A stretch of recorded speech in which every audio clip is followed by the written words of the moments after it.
Space, time, space, time, they're one and the same.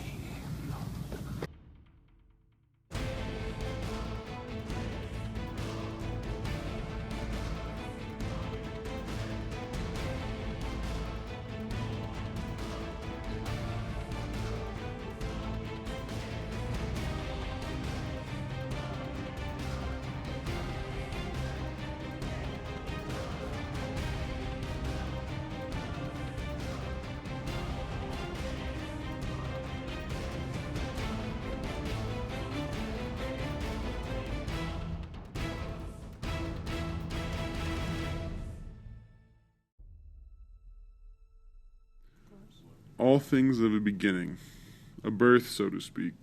Stars are some of the most spectacular, destructive, and life-giving things in the universe. They are born in places called nebulae. These nebulae contain superheated gas and dust particles. These particles begin to stick together due to gravity. In the early stages of a star, the forming star is called a protostar. Once the star has gained enough mass, nuclear fusion begins to occur. This event is called main sequence. Our own sun is about halfway through its main sequence stage. Once this process is complete, we now have a star. Stars come in several types. Here I'll talk about a few. First off is a small star. A small star is formed relatively quickly and shines steadily until hydrogen fuses to form helium. With nuclear fusion, the star will shine for millions and millions of years. Now, because of its size, its lifespan is a whole lot longer than a supermassive star. Since it's smaller, it uses up less energy at once, therefore lasting longer than a massive star.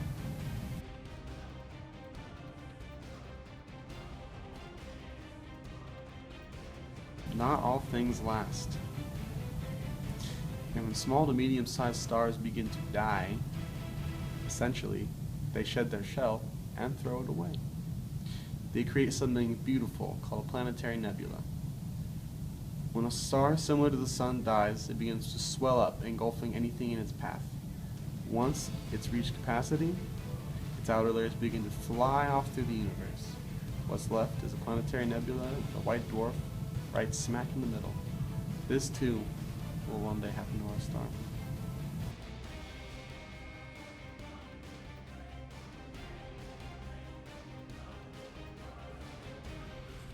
After millions of years, the white dwarf will have used all its energy and become a black dwarf. A black dwarf is essentially a dead star that is undetectable, tiny, and devoid of any energy. Now back to more important types of stars, such as a massive star. When a massive star reaches the end of its life, one of two things happen. The first thing, it swells up, like mentioned before, then it releases its shells, or it goes supernova. Supernova is when a star runs out of hydrogen fuel, so the star begins to fuse helium and hydrogen.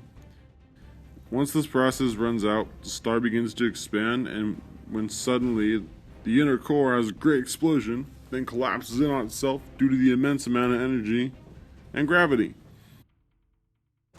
This creates a black hole! There are millions of stars in the universe. The stars that are closest to us besides our own sun are Alpha Centauri and Alpha Centauri B.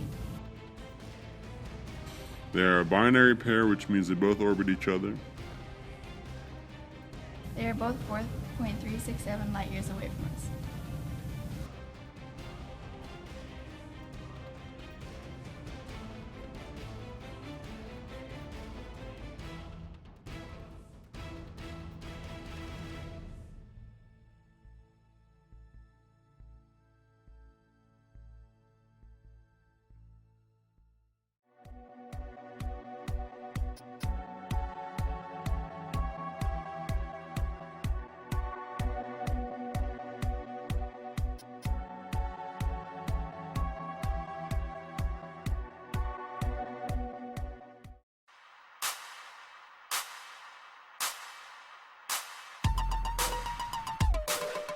Stars are some of the most destructive and life-giving. And dust particles that are superheated, just like me.